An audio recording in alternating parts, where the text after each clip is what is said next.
आज हम आपको रूबरू कराने वाले हैं मौजपुर के विजय मोहल्ला स्कूल से, जो महज 3 कमरों का स्कूल आज 3 मंजिला में बनकर तैयार हो गया है। और इसका पूरा का पूरा क्रेडिट जाता है मौजपुर से निगम पार्षद रेशमा नदीम को, जिन्होंने अपने पूरे 5 साल के कार्यकाल में शिक्षा को सबसे ज़्यादा अहम तवज्जो दिया और मुस्लिम बहुबल क्षेत्र में शिक्षा को सबसे ज़्यादा तवज्जो दिया गया।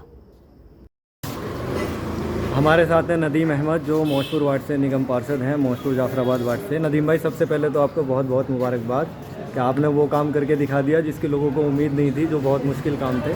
अभी हम ETMC विजय मोहल्ला स्कूल के अंदर हैं, जो अभी बन के तैयार हो चुका है और इसका कल उद्घाटन होने जा रहा है सुबह 10 बजे।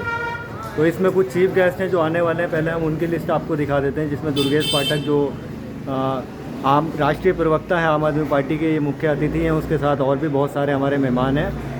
ये विजय मोहल्ला स्कूल में ही हम नदीम भाई के साथ हैं और हम जानेंगे इस स्कूल के बारे में। तो नदीम भाई, आप विस्तार से ना थोड़ा सा डिटेल में आराम से पूरा हमें बताएंगे और पूरे स्कूल के बारे में हमें दिखाएंगे कि कहाँ पे क्या चीज़ बनी है, वो भी साथ साथ हम देखते रहेंगे। यहाँ से ये एंट्री गेट है, ये एंट्री गेट है, ये स्कूल का एंट्री गेट है।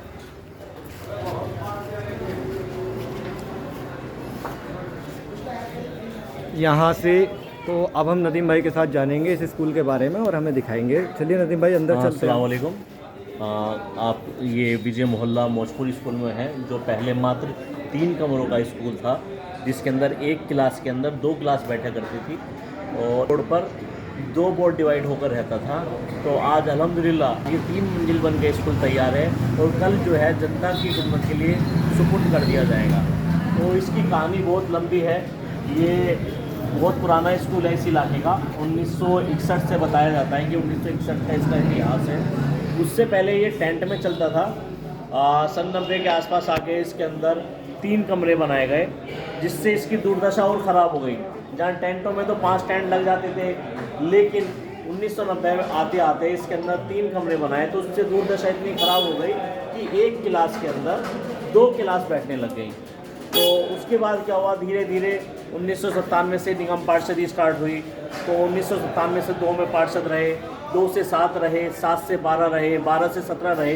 किसी ने भी इस स्कूल की तरफ कोई ध्यान नहीं दिया और ये मात्र 3 कमरों का ही स्कूल बनकर रह गया। उसके बाद 2017 के अंदर जब हमें मौका मिला, तो हमने अपने मैनिफेस्टो के अंदर भी जारी किया था कि इस स्कूल को हम 3 इसको मल्टी स्टोरी बनाएंगे। तो आज उस वादे को हम पूरा करने की कगार पर हैं और इसको जो है जनता को कल समर्पित करेंगे। इसमें बहुत सारी अड़चनें आई हमारे सामने कि मीडिया के जरिए भी रखा कि राजधानी के अंदर एक ऐसा स्कूल भी है जो मात्र 3 कमरों का भी है, तो उसको रखा। फिर सदन के अंदर भी रखा। मेयर साहब का राउंड कराया, नीमल मगन जी का, और कमिश्नर साहब का रणवीर सिंह जी थे, उनका राउंड कराया। DC कई DCO के राउंड कराए, लेकिन इसकी हालत जस की तस बनी रही। और फिर जो है लगातार कई साल हमने इसके ऊपर कशमकश और जद्दोजहद की, जब जाके ये स्कूल पास हुआ। इसका स्पेशल फंड पास कराया गया और स्पेशल तरीके से इसको बनाया गया।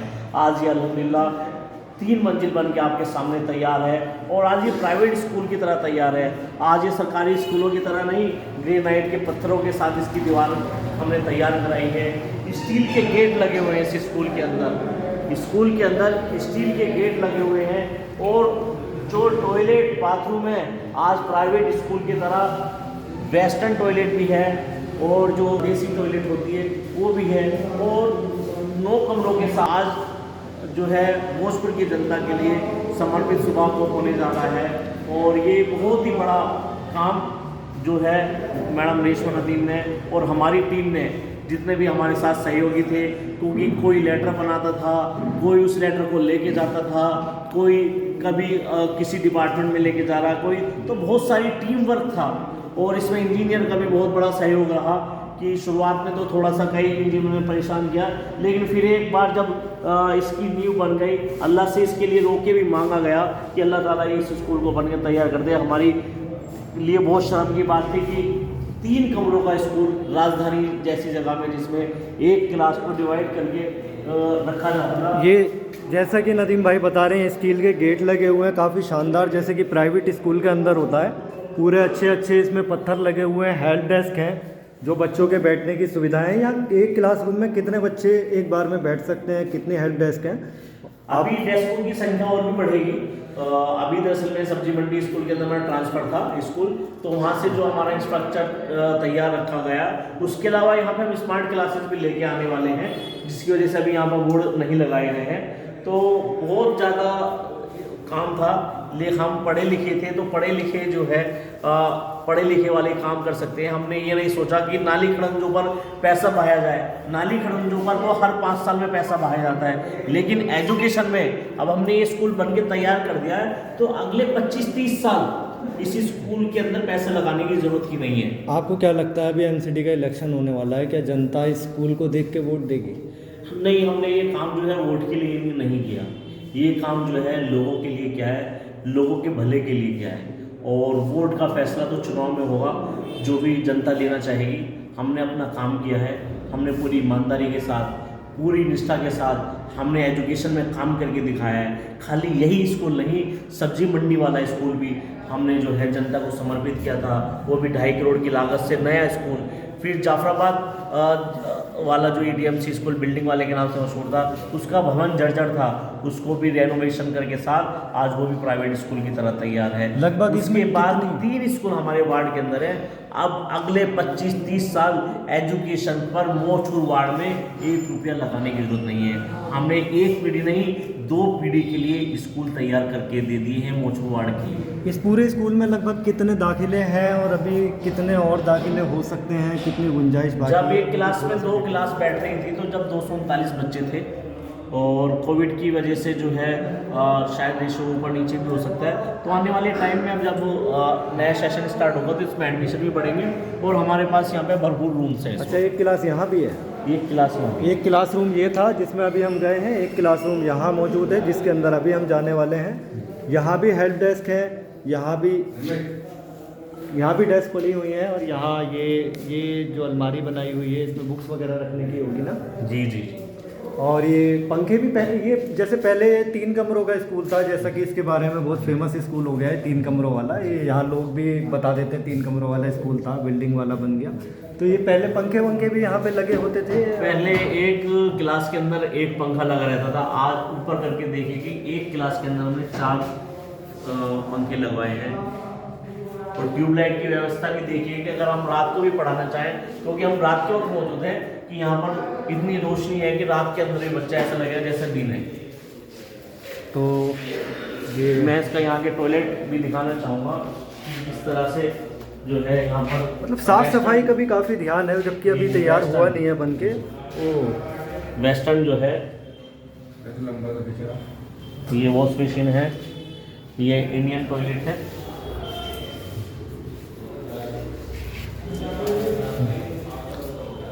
तो बस मतलब एक फ्लोर पे 3 क्लासरूम है और 2 वॉशरूम है। मैं बस वॉशरूम भी काफ़ी बड़े बड़े हैं। आपके मैं बस यही कहना चाहूँगा, ये भी एक वॉशरूम है, वो स्टाफ के लिए था, ये बच्चों के लिए है।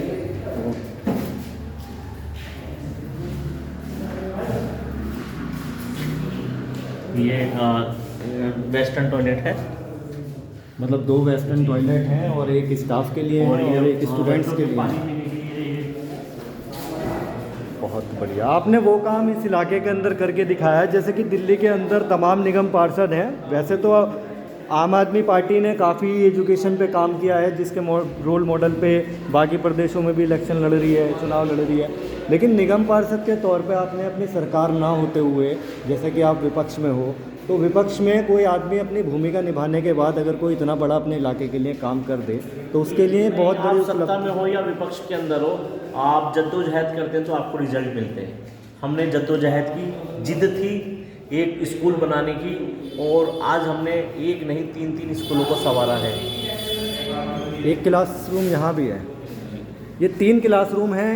जब अंदर से एंट्री करते हैं, एक यहाँ है और एक उसके आगे है और एक तीसरा है। ये सामने फ्रंट पे देखते हैं तो 2 बहुत अच्छे टॉयलेट हैं, जो एक स्टाफ के लिए हैं, जिसमें वेस्टर्न है, और एक दूसरे भी है जो स्टूडेंट्स के लिए हैं। पानी की भी अच्छी सुविधा है। अब यहाँ से ये जीना है जो स्टेयर्स के ऊपर हम यहाँ से जाते हैं, स्टेयर्स के ऊपर भी है, सेम स्ट्रक्चर ऊपर है। हम थोड़ा सा एक बार नज़र मार लेते हैं ऊपर के फ्लोर की भी।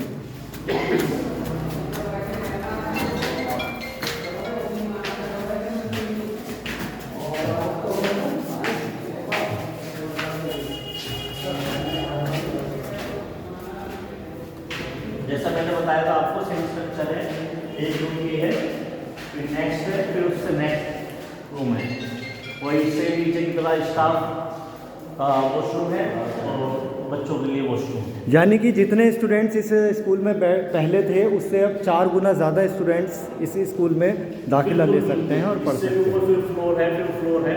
तो एक जो है बस ये कहेंगे कि जनता का एक सही फैसला था और जनता ने एक सही फैसला था और उस फैसले के सही फैसले जो है वो आज जनता देख रही है। आज एजुकेशन के अंदर मैं गारंटी से कह सकता हूँ 64 वार्डों के अंदर किसी ने भी 3 स्कूल बनाए हों तो मैं गारंटी से कहता हूँ सिर्फ वो मौजपुर वार्ड के अंदर बनी है। आपके इलेक्शन में कितने एजेंडे थे?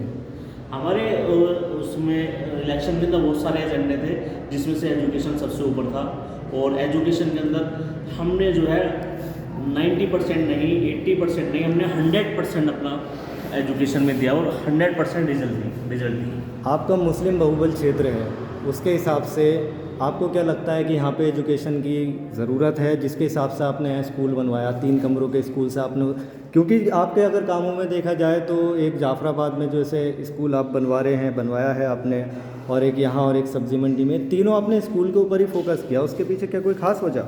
हाँ बिल्कुल, देखो अगर जाएंगे मुस्लिम कम्युनिटी में तो जो तालीम की तरफ जो है कम ध्यान है, उसका वजह ये भी है कि इंफ्रास्ट्रक्चर मौजूद नहीं है। इंफ्रास्ट्रक्चर मौजूद होता तो ये हालत नहीं होते, तो उसमें कहीं ना कहीं जो है पीछे जो चूक हुई है उसकी वजह भी है। इधर ध्यान नहीं दिया गया एजुकेशन के ऊपर, हमेशा जो है नाली खरंजों से आगे जो है हमारे जो है नेता निकल नहीं पाए। हम जो नाली खरंजे से ऊपर हटकर एजुकेशन पे बात की है, एजुकेशन के ऊपर मेहनत की है, एजुकेशन पे काम किया और एजुकेशन पर आज आपको रिजल्ट दिया है। नदीम जी, आपको बहुत बहुत मुबारकबाद, ये आपने बहुत ही बेहतर काम किया है। और जैसा कि हमने यहाँ जनता का भी बाहर फीडबैक लिया, काफ़ी लोगों ने तारीफ़ किया, लोगों ने बताया 3 कमरों के स्कूल से 3 मंजिल बनवाना कोई आसान बात नहीं थी। सभी को मालूम है, लोगों ने पहले इसके लिए रिक्वेस्ट भी की होंगी, पिछले पार्षद भी रहे होंगे, वो काम नहीं हो पाए, बहुत सारी वजह रही होंगी, लेकिन आपने तमाम कोशिशें की, तो उसके लिए हम आपसे आपका शुक्रिया अदा करते हैं। और जैसा कि आपने काम किया है, अगर जनता को अच्छा लगेगा तो वो आपको वोट करेगी।